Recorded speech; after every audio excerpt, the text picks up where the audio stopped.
गोजोनथाव खौरां नोंथांनि गथ'खौ गुनगोनां फरायसा खालामनो सानदोंब्ला बे समाव दतमा UN एकाडेमिया लानानै फैदों प्रि एडमिशन। नंगौ, नोंथाङा थारखौनो खोनादों। गुनगोनां फरायसा दानायजों लोगोसे बयनिबो सुबिदानि थाखाय दतमा UN एकाडेमिया लानानै फैदों प्रि एडमिशन। सोलोंथाइ बोसोर 2026-27 मायथाइनि थाखाय KG 1 निफ्राय थाखो 9 सिम प्रि एडमिशना सोलिगासिनो दं।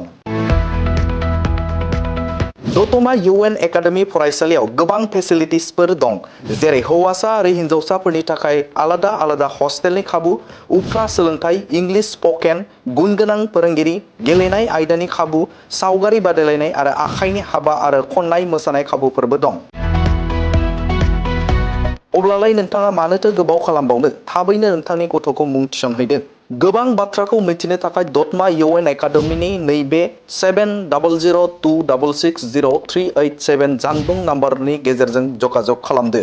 दतमा एकाडेमि, दतमा, क'क्राझार।